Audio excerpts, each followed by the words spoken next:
What's that? That's the best place to sit.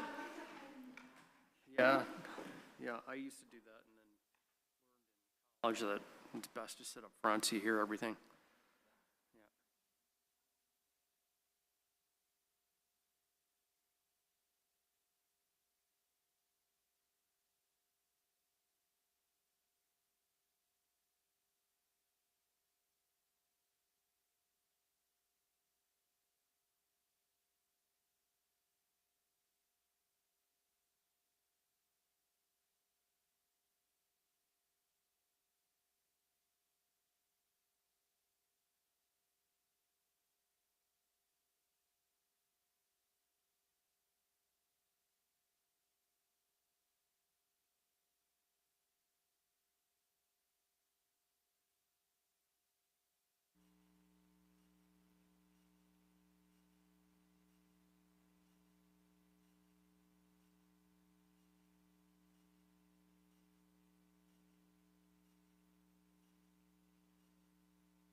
Hello.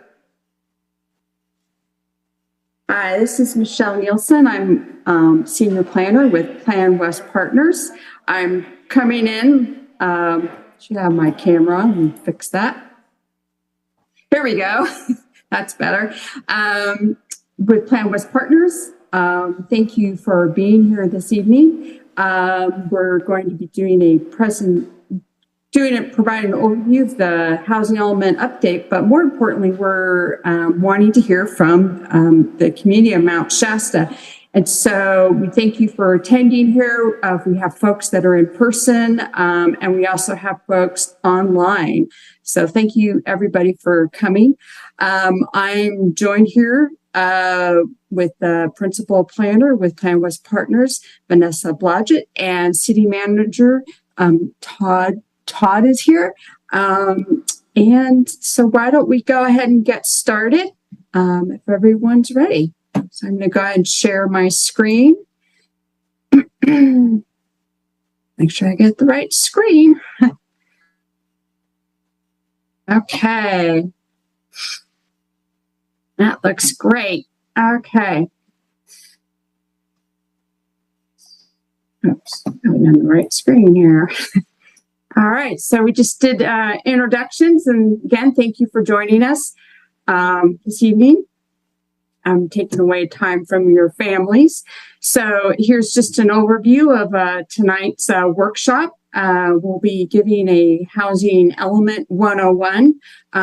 This might be old news for some folks, but there might be some folks in attendance that this might be new information. So we want to bring everyone up to speed. And also we'll be giving an overview of some demographic and housing data, and then questions and comments from the community.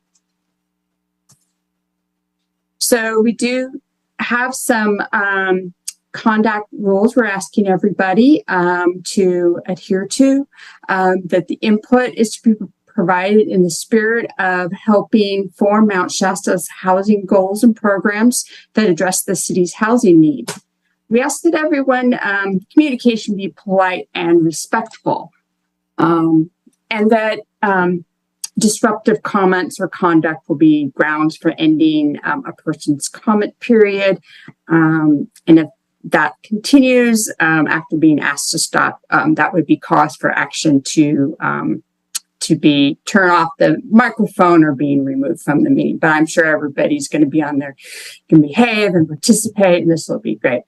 Also, we're going to be keeping track of time as we all carved out an hour and a half to be here away from our families, friends, pets, and whatnot. So we want to be respectful respectful of everybody's time and make sure everyone has an opportunity to comment. But we will be employing the timer. I'm sure some folks are familiar with that, but just to ensure everyone has an opportunity to give their input. So I think at this point, I'm going to hand off the introductions to Vanessa. All right. Thanks, Michelle. And I just want to reiterate, thanks for being here, everyone, online and in person, and taking the time out of your day to participate in this meeting. So just a quick overview of housing elements and what they are. A housing element is a required element of the general plan, and it's reviewed and certified by HCD, the California Department of Housing and Community Development. And the city is currently preparing its 6th cycle housing element update, so for the period of 2023 to 2031. And the housing element is required for the city to be able to access certain funding streams, and to be certified, it must incorporate and meet the current state law requirements for housing elements. Next slide, please. So what does a housing element do? It provides an assessment of both current and future housing needs, identifies opportunities and constraints to housing production, establishes the city's goals, policies, and programs to meet the community's housing needs for the next 8 years, and then updates the city's policies, programs, and regulations to reflect new state laws. Next slide, please. And an effective housing element provides the necessary conditions for developing and preserving an adequate supply of housing, including housing affordable to all income levels. And the California's housing law really acknowledges that in order for the private market to adequately address housing needs and demand, local governments must adopt plans and programs and regulatory systems that provide opportunities for that housing and don't unduly constrain housing development. And just the state is really looking at how the city can reduce barriers to housing production and to people getting housing in the community. Local governments must adequately plan to meet their existing and projected housing needs, including but not limited to their share of the regional housing needs allocation.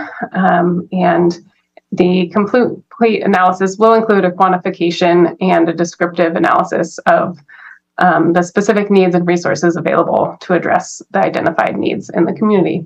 Next slide, please.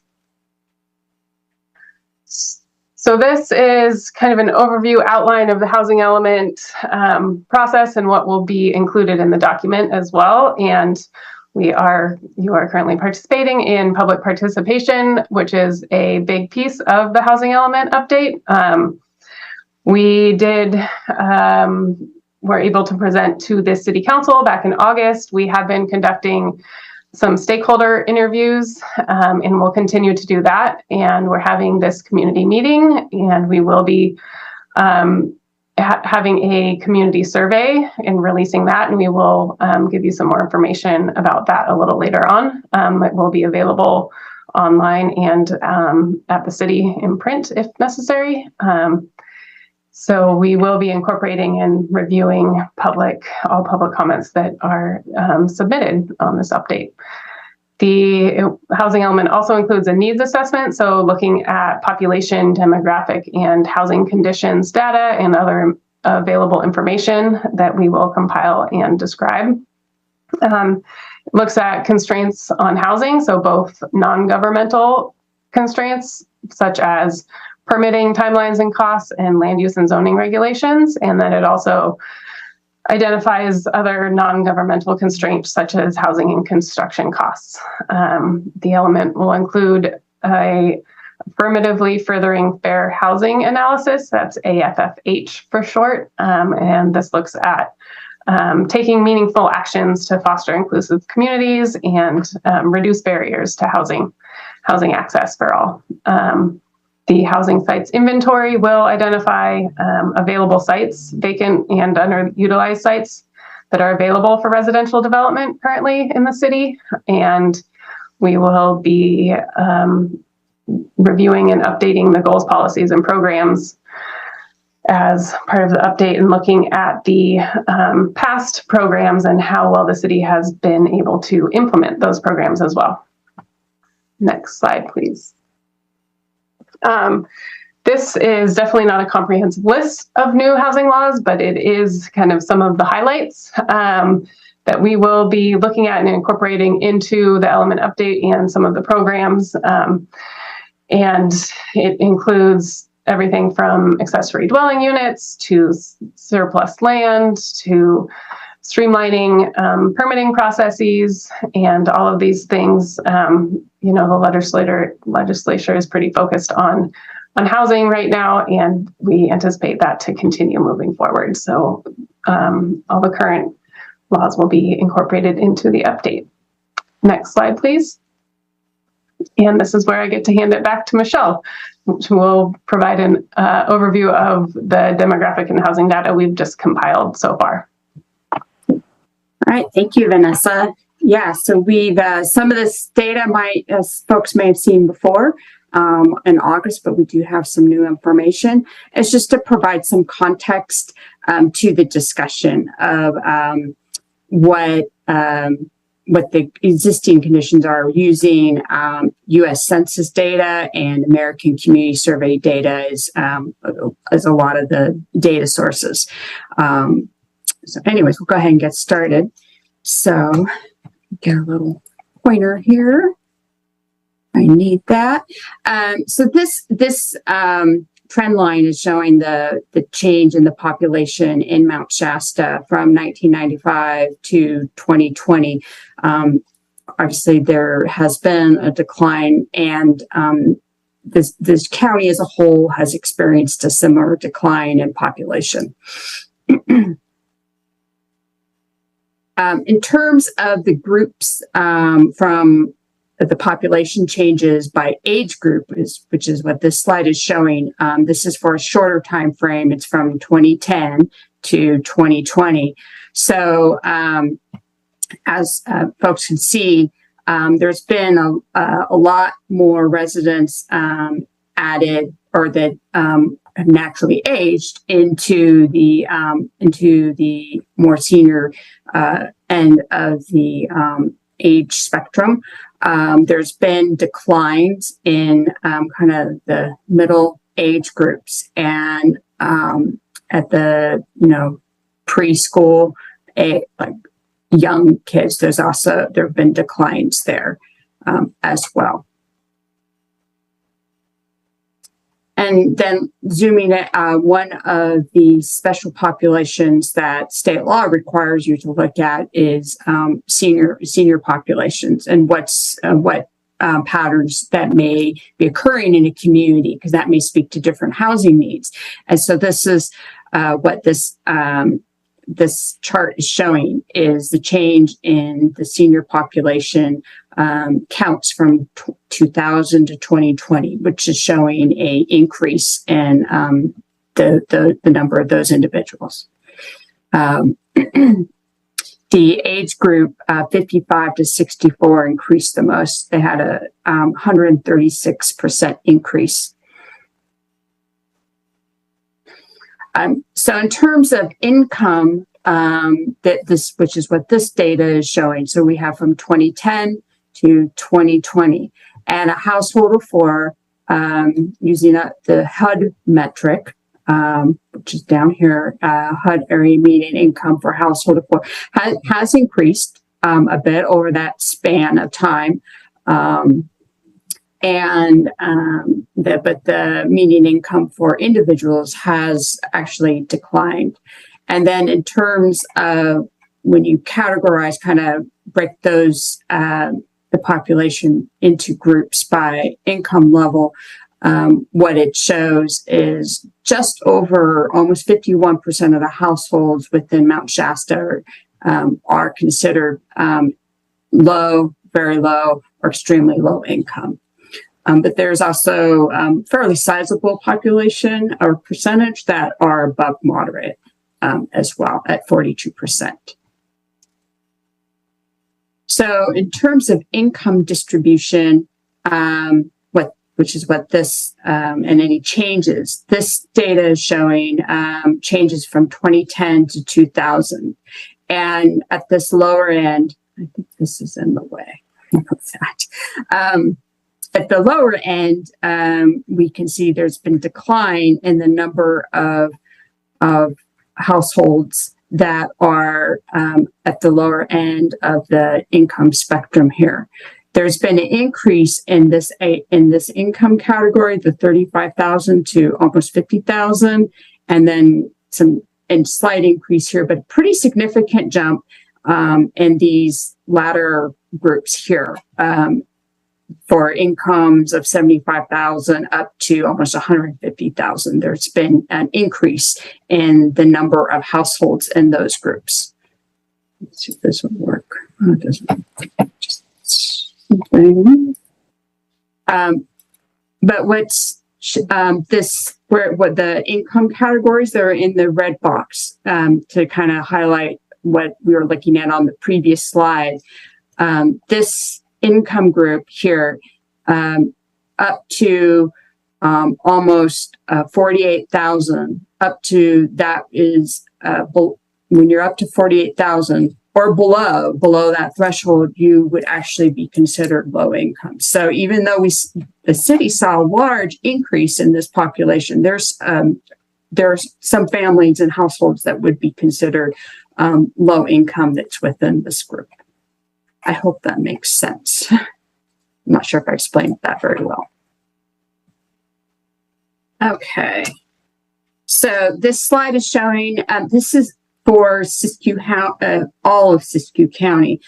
This is data from the California Association of Realtors, and for they don't have their median sales price data very granular for this region. So they kind of put everybody together. But what this data is trying to show is that there's been increases in the median sales price in Siskiyou County, and Mount Shasta too is within this population, considerable increases from June of 2020 up to June 2022. And then what the approximate income that's needed to afford a home at that price. And that assumes, 20% down, interest rate of almost 5%, which I don't think that's what they are right now. You have great credit, or actually excellent credit, and some other assumptions that may still make home ownership out of reach for a lot of folks in the city of Mount Shasta. And probably people either have experienced this or are aware of this, that the housing cost changes have increased significantly over almost a 5-year period. And what this one result of this is that the cost burden for households that pay more than 30% of their income towards housing are cost burden. And so in Mount Shasta, 53% of households, that's across the board, are cost burden. They're spending more than 30% of their income on housing. And when you move into folks who are lower income, that number jumps a lot, up to almost 80% of households being cost burden.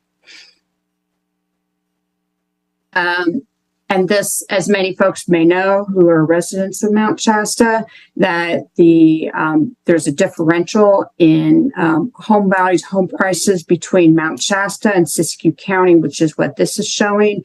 And the differential, so this starts in early 2018 and goes up to August of this year. And this differential actually has grown a bit when this data at about early 2018, the differential was just under 110,000 between Mount Shasta and the rest of Siskiyou County. But more recently, that differential is closer to 140,000. So in terms of tenure housing units over time, we're seeing the data is indicating that the number of renter occupied units has increased, and there's only been a very small increase in the number of owner occupied units, 1%. So when you zoom in a bit to those senior households, you actually see that pattern we were just looking at extends to them as well, to that population. They're showing the data is indicating that the percentage of owner-occupied units has decreased from 2010 to 2020. And there's been a corresponding increase in the number of renter-occupied homes. And this is senior households would be those who are 55 or older. So as many folks know, the majority of Mount Shasta's housing unit mix is single family detached housing. And with some 21% to duplexes up to fourplexes and some other mixes shown in the table here. So in terms of new housing construction, which is what this data is indicating, is from 2010 to 2021, based on the annual progress report data that the city has compiled during that period. They're seeing an average of almost 3 housing units built with the median of 2. But obviously we see 2016 was a big year with 10 units. And so vacancy, there has been not much change between 2010 and 2020 using the census count data as a percentage. But when you look at the American Community Survey data, it's telling a little bit different story. It is showing an increase in vacancy of folks that are this category. But these aren't the American Community Survey vacancy status and the one we were just looking at for the census. They're not an apples to apples comparison. So that's why there's this little note in the corner, but it's just kind of giving us some clues as to maybe what's going on. But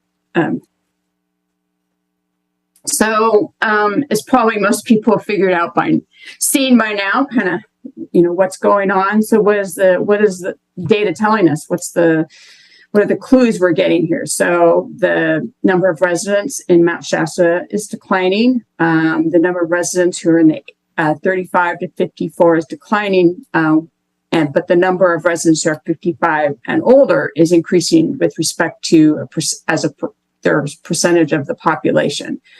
The number of households that are below or slightly above the HUD median income is increasing. That are below or slightly above the median income, which was that I think it was 48,000 from that one slide. The price of housing has increased. That may be an understatement. The ratio of residents who rent their homes versus own has increased. About 2 houses are constructed annually, and the number of vacant units appears to be increasing. And so here we are. This is the reason we're here tonight. We want to hear from the community. So these are just maybe some questions we put together. They'll just maybe to start the conversation with folks, hearing from people about their experience seeking out housing in Mount Shasta, whether they're looking to buy, looking to rent, any challenges they may have experienced trying to buy, rent, or build in Mount Shasta, what opportunities there are for housing in Mount Shasta, and what should the city's housing priorities should be. So, so I think at that point I can leave this up if folks might think that would be helpful, but I think this would be a good time to hear from the community.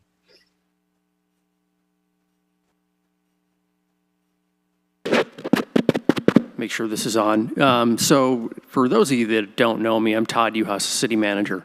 And what we're going to do is start with members of the audience, and I would ask that you come up to the podium, whoever wants to start, and then we'll move on to comments from folks online.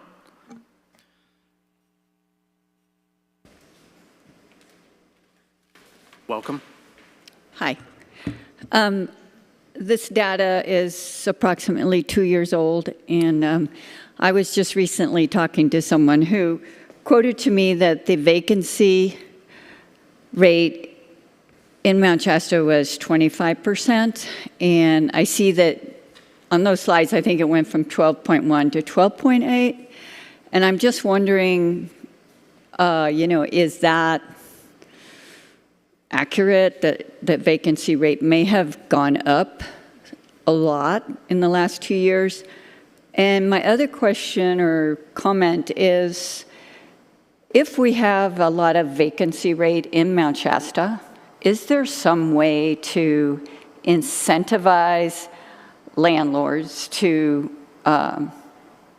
get their places occupied? I know, for instance, in my neighborhood, the house next door is abandoned, and now it's going into ruin, and it's kind of, it's so bad that, it's becoming infested with rats and rodents, and so it's a real terrible issue. And I'm just wondering if there's any ideas on how we could incentivize landlords or homeowners not to leave their places vacant. And I think we get more positive response from people when it's carrots instead of sticks. So, this might be some kind of monetary thing, a break on their property taxes. I don't know. I mean, we have to get creative here, but I really hope that we can work on a problem of getting what is vacant occupied. So this is an opportunity for members of the public to provide comments. It's not typically a back and forth, but for your, I would say for your issue about your neighbor in that house falling apart, call the police department and we'll send code enforcement out. We have an abatement unit, and we're vigorously going after properties that have fallen into disarray. So that's one start, but this is all, the rest of your comments are things that we'll take under consideration, and we'll have to kind of put our heads together to figure out, an answer to your question. Yeah, and I'm just wondering if the presenters know if possibly the data has changed a little bit in the last 2 years. And let me just respond to your other comment, Todd, about the police coming out. I mean, we've contacted the city. We've sent videos to the city of what it looks like inside, because at one time there was water running, and there's black mold going on. And we've been told that because they pay all their utilities, there's nothing that the city can do. So if that's not true, this is great information. So email your stuff to me. Okay. Okay. All right. All right. Thanks.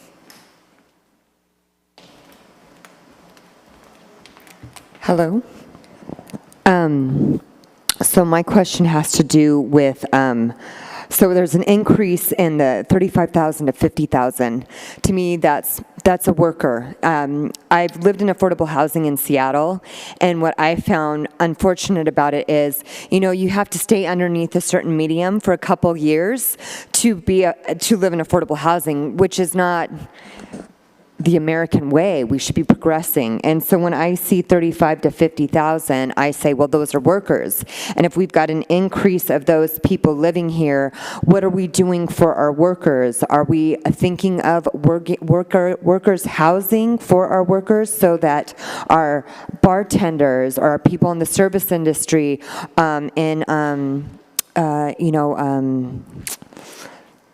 where you're making $35,000 to $50,000 a year, like, are we providing housing for them where it's not something where, I better stay at $35,000 for the next 2 years so I can stay here, but we can move into a place at $35,000 and 2 years later double what we are making because we're not putting 30% of our income into our housing.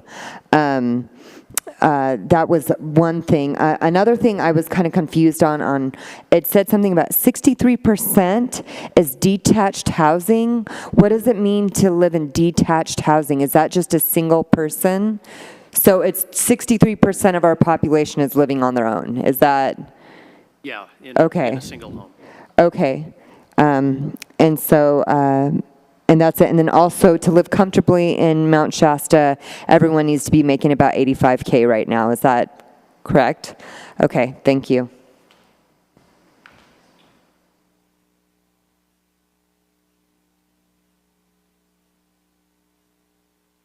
Welcome.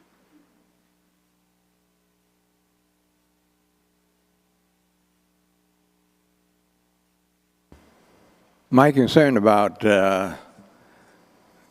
city growth right now is pretty much 100% developed.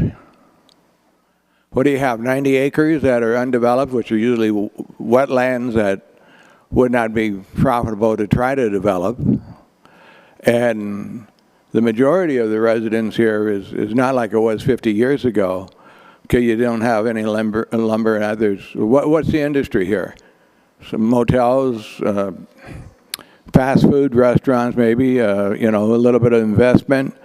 And people that need affordable housing, they may not be able to afford it here. But then again, services that they get are more in Wairika rather than in Mount Shasta.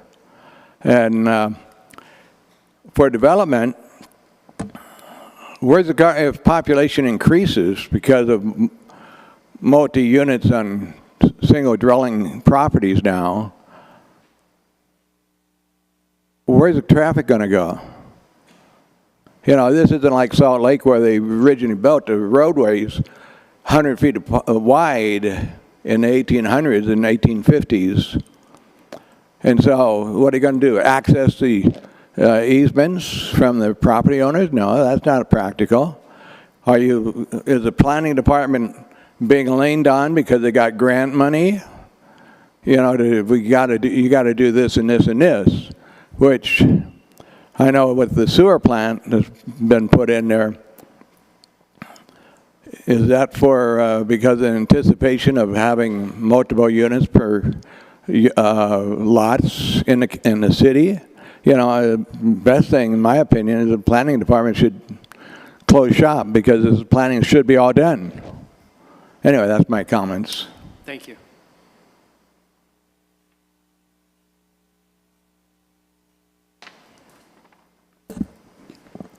My name is Mary St. Marie. I'd like to speak to cohesive vision, common vision in a community, and I'd like that to then lead into the whole idea of workers. There was a time decades ago, I've been here for 48 years, when ones came to Mount Shasta because they loved the peace, nature, beauty, and small mountain town. There was a prominent doctor here who called 100 community members together. They represented the many faces of our community. My point in mentioning this is that the community was on the same page with seeing the vision of a village feeling. Later, that was described, years later, it was described as the Alpine Village feeling. That feeling is an essence feeling. We're usually talking about quantity instead of quality and essence. It is in no way like a city feeling, fast, loud, void of much nature, focused on consumption and commerce and quantity rather than quality of life and essence. The ones in this community that I am in touch with love the village feeling. This small village, forest and mountain community loves serving and supporting nature seekers, sports seekers, even ones who come here for inner silence and healing. They've been coming for decades from around the world. In my opinion, Mount Shasta can do its best as a community by supporting and nurturing the nature and village essence. My recommendation is this in the decisions that we make, that we use the idea of nature and village essence as a literal filter of purity through which we consider any changes to be made. The questions we need to ask before we go in any direction is, who are we? Who are we as a community in the context of the global service that we have and the global awakening? What is our common vision? And I would like to make one more important point about beauty and low-cost housing.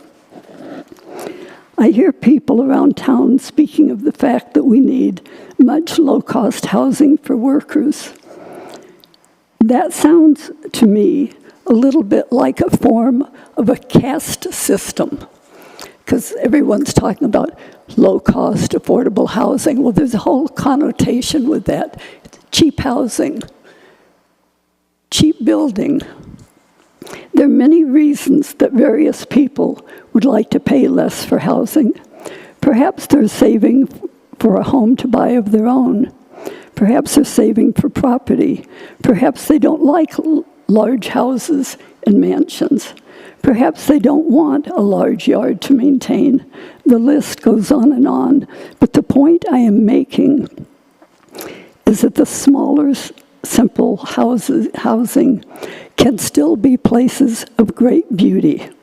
They do not have to be sterile apartment projects. We need to expand our thinking. We need to be creative. These can be small eco-community settings for ones who prefer smaller spaces. We can create beauty for all people. We need to bring mainstream thinking and ecological thinking together and find some unprecedented solutions.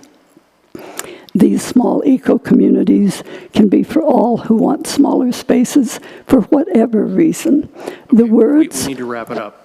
But. Okay, a couple more sentences. For all who want smaller spaces, the words low-cost housing for workers has a ring of sub-level housing. Beauty is for all. Perhaps these small eco-homes can even have leases with option to buy. We need to do all we can to help people create the lives they want. Again, I ask, who are we as a community? Thank you.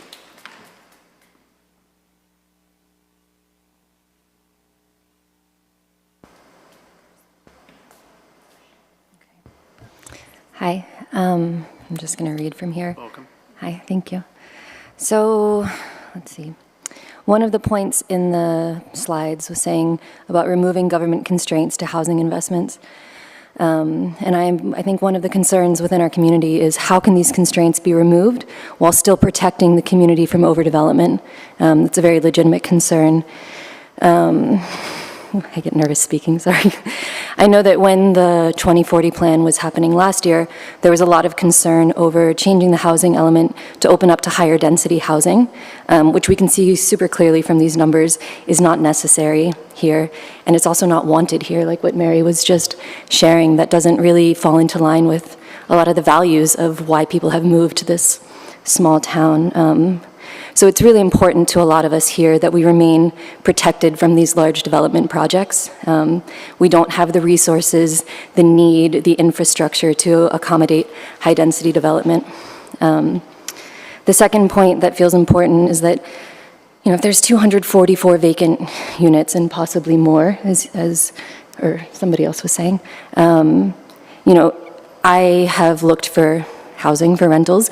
It's very hard to find anything, let alone a standalone room unit. However, if you go on Airbnb or you go on Vrbo, you can find all of the housing that could be going towards small families, individuals, that could be accommodating the housing need in this town. So one thing that could potentially be helpful would be, you know, creating a limit on the amount of vacation rentals that are outside of, say, like, a room in an occupied house, or just have a limit on how many vacation rentals are there, and perhaps a tax on those that could go to incentivize landlords to have a rental price cap on other houses. And one other piece that I think could be really beautiful and potentially kind of evolutionary of our town, and it reflects a lot of what Mary was pointing to, these values of living in alignment with nature and creating something that makes sense. Amending the building code to allow for natural building. You know, we're looking at the cost of building houses with all kinds of materials that are actually kind of toxic. That's a whole other conversation. It's very expensive. You can build with super adobe, with earthbag constructions, these houses that are stable, that make sense, that are fire resilient. They make sense on so many levels, but we have building codes that are prohibitive. So potentially, if we could amend these codes and see what might be possible to make that available. These sort of sustainable building methods are well developed and well documented. They cost a fraction of what traditional building methods do. They're at the cutting edge of sustainability. They're mostly fireproof and self-regulating and exist as supportive features of the ecology that contains them. There's no reason why it should be illegal or prohibitively challenging for people to build these structures within the city limits or anywhere else. So changing the building code to embrace these more intelligent, affordable, and sustainable building methods could be a very feasible and reasonable solution to creating more affordable housing. One potential place where that could happen could be the Roseburg property on the south end of town. We need to wrap it up. Okay, I will. Do you want to sum? Yeah, one more sentence. Okay. Yeah, thank you. Could be created as a land trust and create an entire community of earthbag houses, of natural houses, and that could solve all of the problems in one property. So, thank you. Thank you. Appreciate it.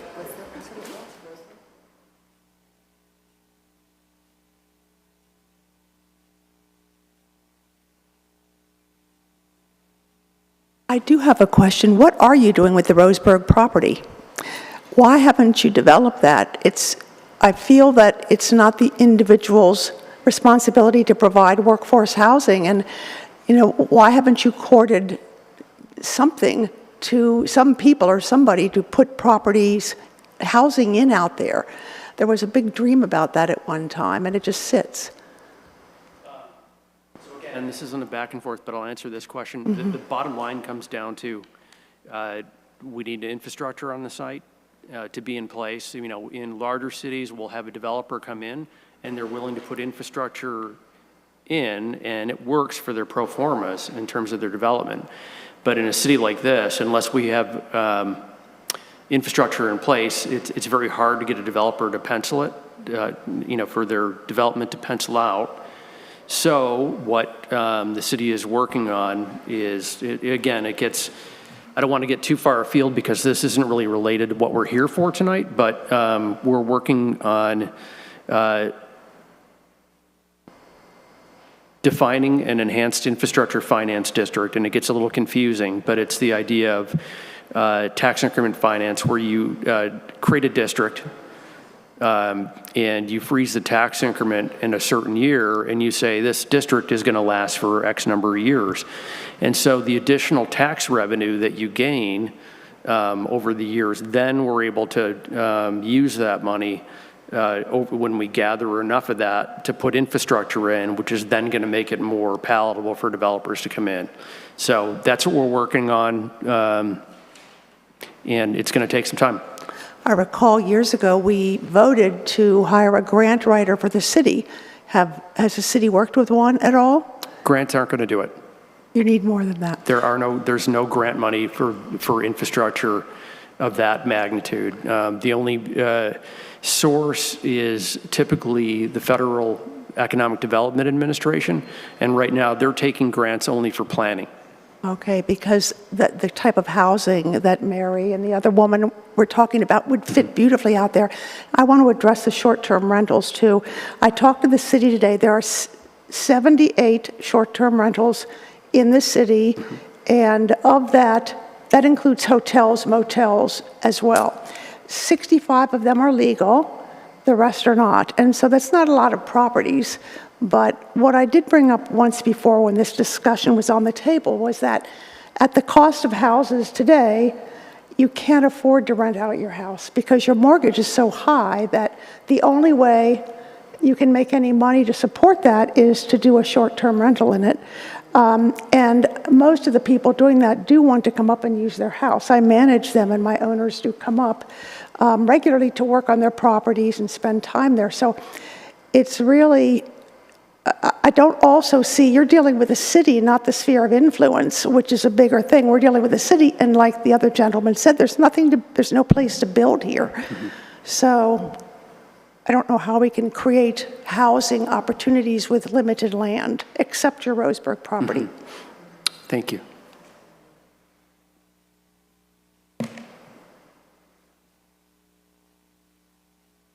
Any other takers before I go online? Oh, thanks.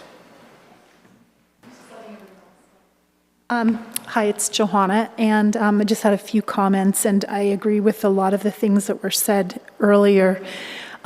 We are a quiet town, we're a sportive town, a spiritual town, and I like the small town feel, and I think a lot of people, I think some of the demographics and numbers that we've seen support that, you know, people come here to retire, to, work remotely, which even though it's happening across the board, I think it's still easier for a more established person who may be older to work remotely than it is for a younger person, thus further skewing those numbers. But it also supports, people having second homes up here and all of that. And so, anyway, back to the town feeling, I really want to stay away from like the bright lights. I want to keep our scenic views and our wetlands. I'm very always concerned about that because I think there's a lot of games that get played around that, and I don't think that's right. And then regarding STRs, I do think there should be limits on that because, and I don't think landlords should have caps or be penalized for their rental rates because they're choosing to rent to an apartment versus getting the higher incomes from the STRs. So I think they should actually get like a bonus or something for having rentals.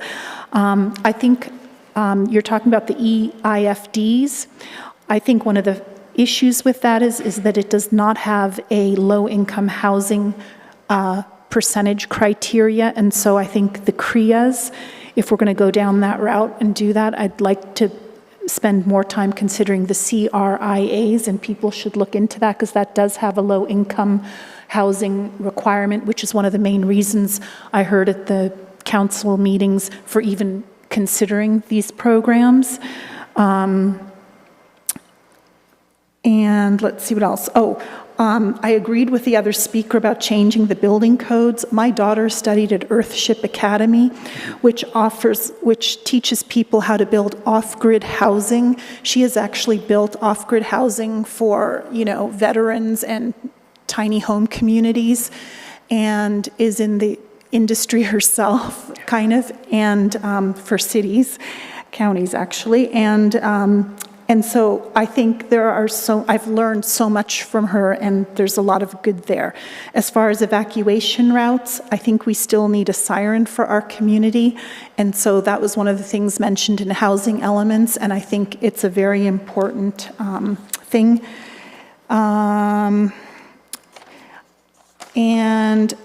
As far as the slides go, I noticed that there was a couple discrepancies in the numbers from one slide to the other in like 2 or 3 places. So I'll have to go back and look at that. One of them was the over 55 on one slide. It was, anyway, there was different numbers. Okay. And I think that's it. We need to wrap up, but and I think that was it. Do you have any summation that you want to make? I really appreciate that we're having workshops and listening to the community, and I really think that's very important because it's the community that drives our living situation. Thank you. Thank you. Yeah.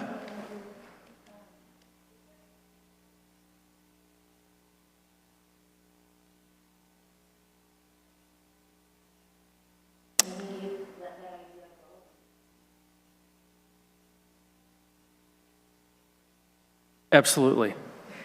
And I'm looking at it right now. Yeah. Anybody else from the audience before I turn to online? Okay.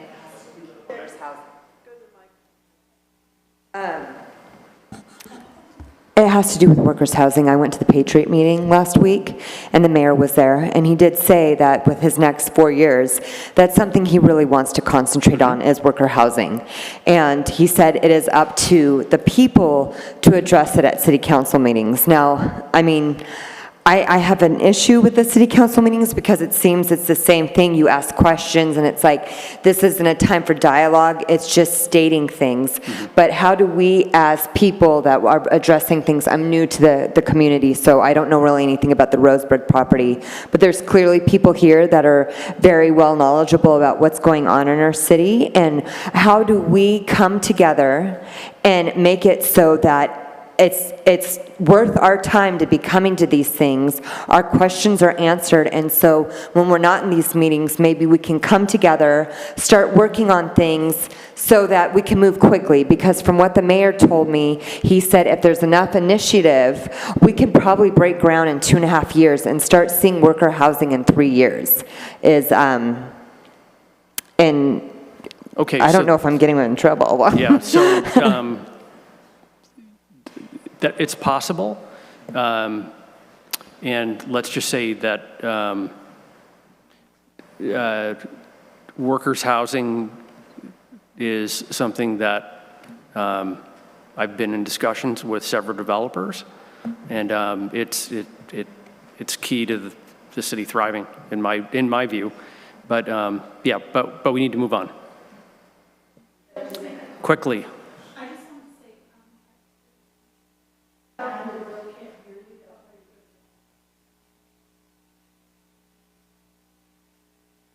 Because my concerns is the community and having dialogue and not having these one-way conversations. And so I really appreciate, Todd, you answering questions. One of the suggestions I had is that we have like a meet and greet before the city council meetings and the planning commission meetings, like just a half an hour before, an hour before as needed. And I really think there's might be support here for doing this. We had one meeting like that. I was the only attendee. And it was, we need more people to regularly show up. And I really pushed hard for the hybrid meetings. So please, if you can't attend meetings, show up at the hybrid meetings, because it's the same group of people all the time. And honestly... Okay, I get the point. Okay. We got to move on.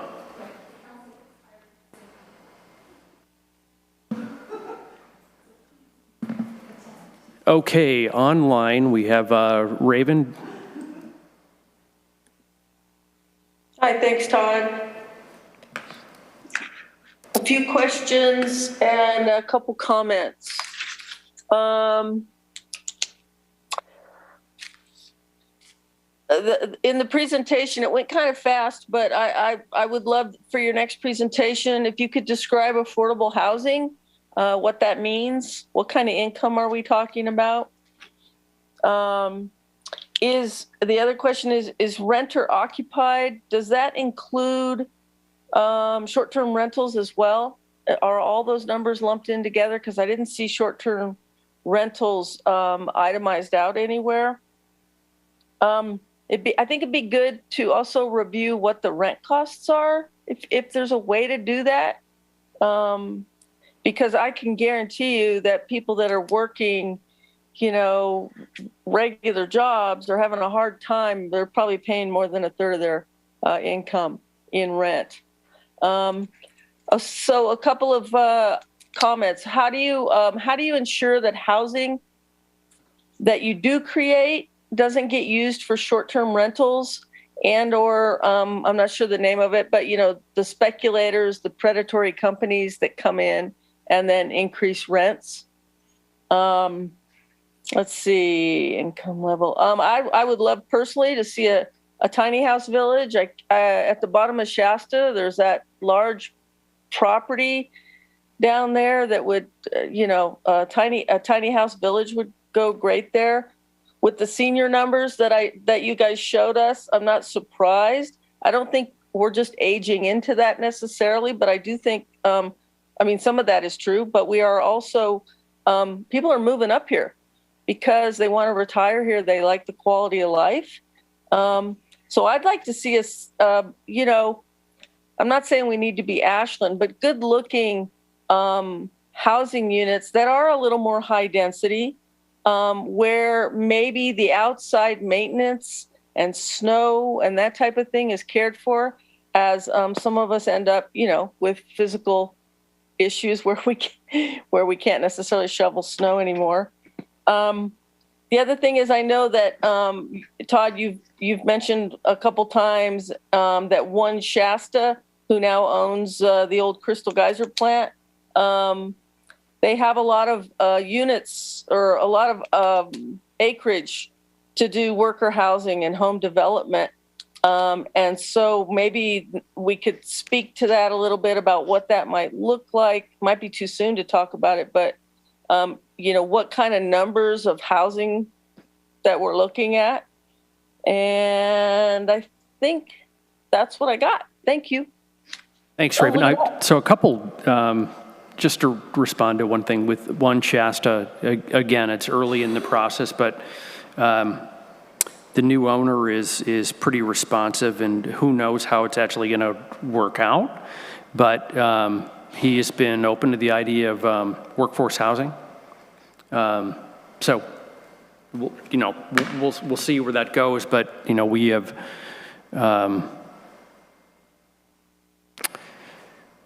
You know, the city has, you know, quite a bit of sway in encouraging developers to, you know, to produce the kinds of development that the community wants to see up to a point.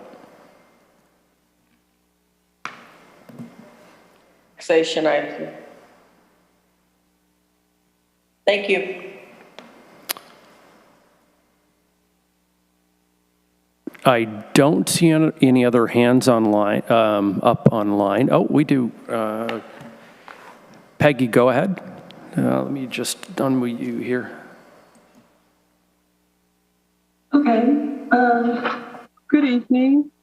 I have submitted comments after the last city council meeting. So what I like to do is actually look at the discussion questions that were brought up by Plan West.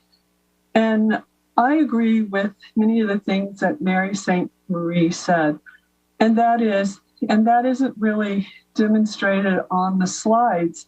And that is, who are we as a community? And what is it that draws people to live here? And I do believe it is the quality of life and the small mountain village theme that has actually been pretty persistent as long as I've been here. And so I'd really like to see that kind of folded into some of the opportunities, because what we envision determines what our opportunities and what our priorities should be. And I think this needs to be at the heart of how we grow and what that growth looks like. I also believe that we are in the 21st century and that looking at new materials as a way in which to remove some of the challenges and obstacles is something that really could be fleshed out in this housing element update. I also look forward to the survey because we want to reach out to the bigger numbers, the larger numbers of our community who may not be on these Zoom meetings or may not be showing up. And I think it's important to hear from them. One of my final concerns is about density, is that most of Mount Shasta is in what's considered a very high fire risk area. And the density that is going to be looked at needs to take into consideration that we are in a very high fire risk area.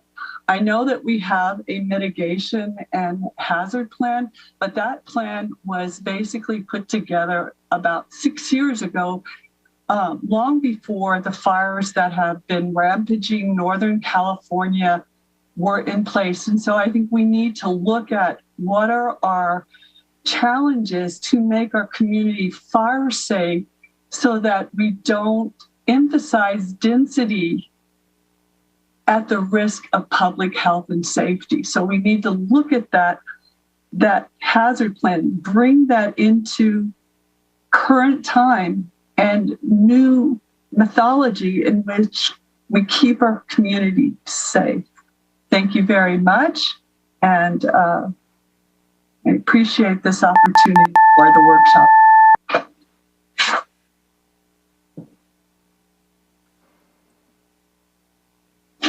Vicki, go ahead. Thank you.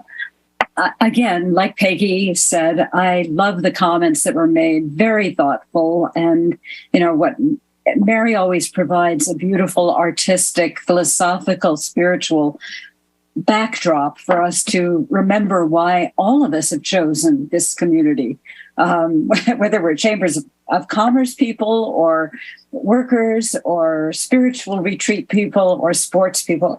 We choose this community not because it's easy, but because it is so exquisite and special and is a beacon to the rest of the world. We see international tourists here. It's a pleasure to work in stores that have people from all over the world. They would all like to move here, but they know that if they all did, it would not be the beautiful community that it is.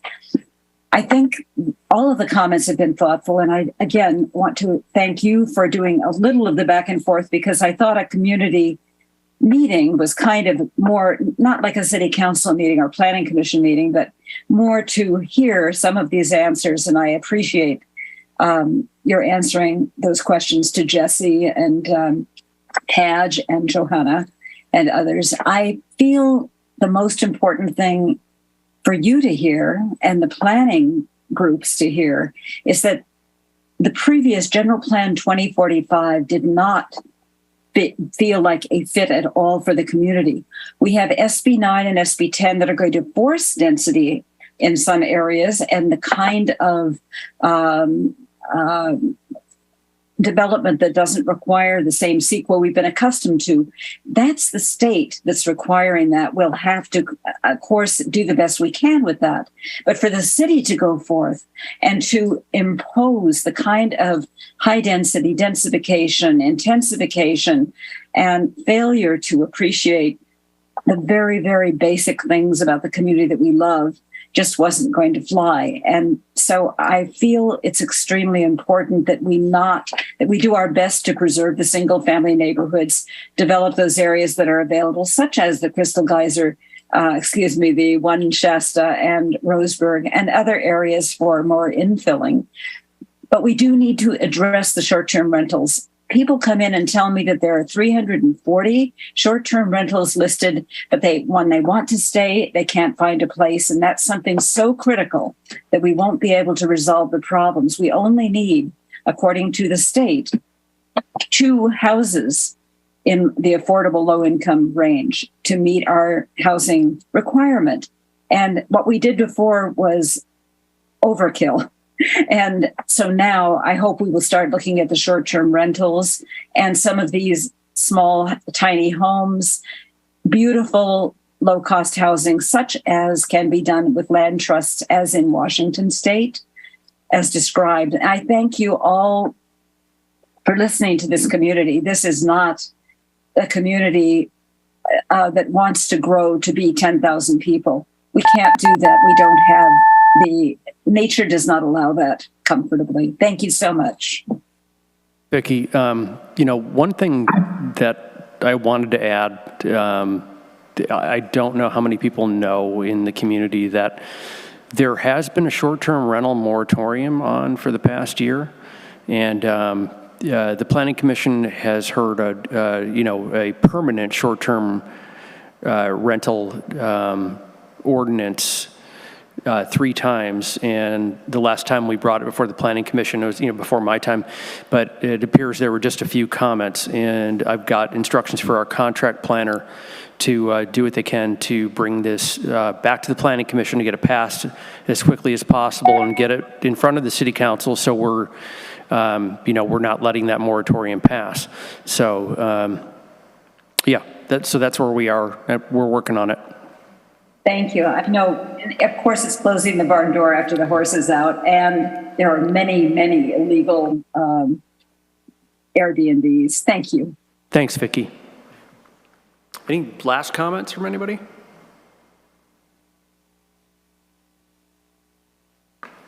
Sure. Yeah. I would love to hear, like, based on what has been shared, like what landed, what feels feasible, what kind of feedback you might have, just so it feels. Yep. Yeah. So, we're going to confer, Plan West and I, and, we're compiling all these comments that we're going to share with the community, and we're going to let folks know how we're going to incorporate these comments into the plan. The thing with the housing element is, the gist of this is, there are certain new regulations that we need to take into account, but above and beyond that, this is your housing element. So these are great comments. So thank you. Yeah, thanks, Todd. And we do have a couple more slides we can share just kind of about next steps from our perspective, if that would be helpful. Can you repeat that? Yeah, we do have a couple more slides that we could go over that is kind of next steps from our perspective to kind of go over what's coming up. Okay. Yeah, thank you. Okay. If we don't have anything else, we will be back. And I want to thank everybody for coming out. Oh, sorry. Go ahead. Oh. I stand corrected. Thanks. And I did, we really do appreciate and value all the comments that we heard tonight, and appreciate everyone's time, and we'll take these into consideration. As Todd mentioned, we do have a lot state requirements to meet, but we do want this housing element to reflect the community and what it values. So that is one of our, the goals of updating it, in incorporating what we can into the city's programs. In the end, it's the city's housing element, and those programs should reflect what the city wants to see in there. So what the recommendations we make will take what we can into consideration, and those will be coming out. So the next steps for us are to continue on. We are still collecting data. We're doing some more stakeholder interviews, and we will take all that data and put it together in it's a big needs assessment, kind of technical appendices to the housing element. And from that, we develop the policies and programs, and that will be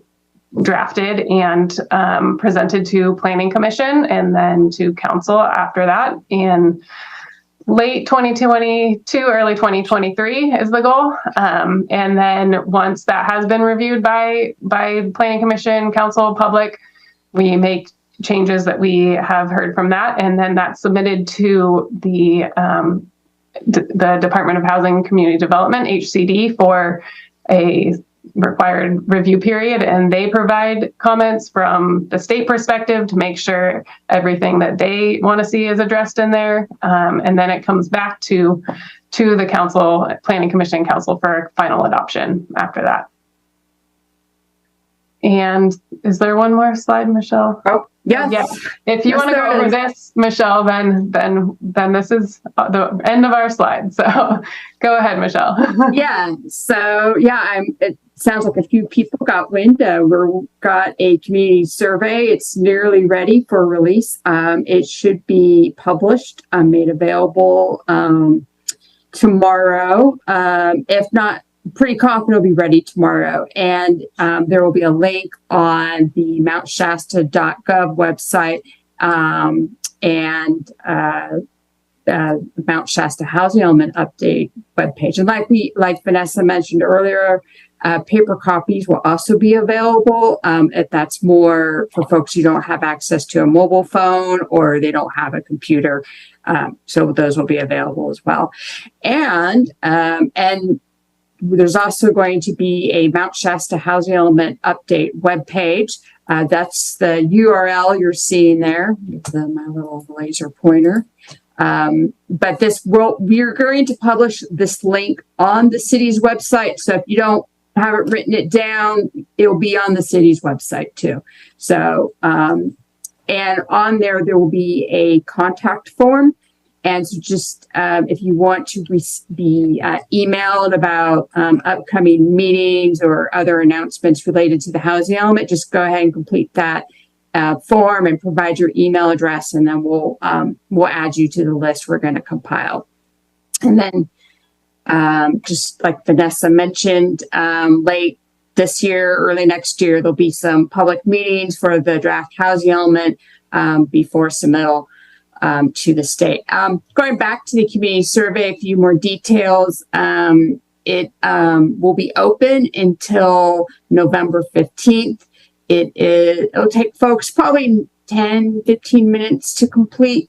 And once we have once after it's closed, later in November, we'll compile those results and publish them for the community to take a look at. And thank you, everybody who came out tonight, took time away from their families and friends to attend. So thank you for being here. So that concludes our presentation. Thank you. So real quickly, we have a late commenter, Annalisa Hartwell. Go ahead.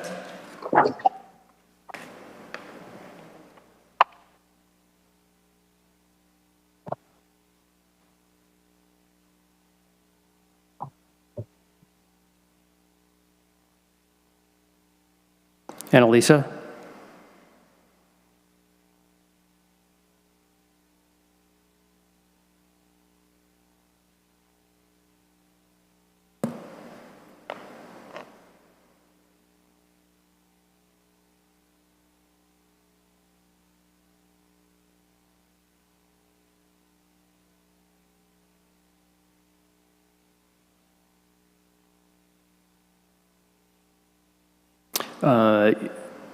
Annalisa's unmuted on my end, so I don't know what the difficulty is, but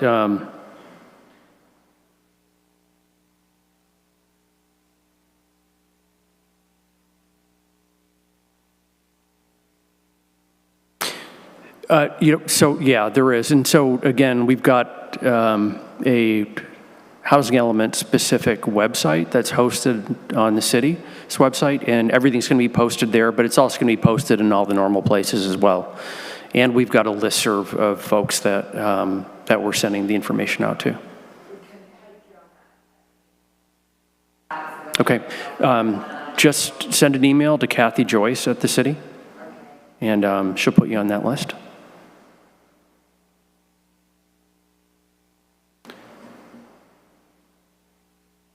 All right. Well, thanks everybody for coming out. I appreciate it. Great comments, great conversation. Have a great night.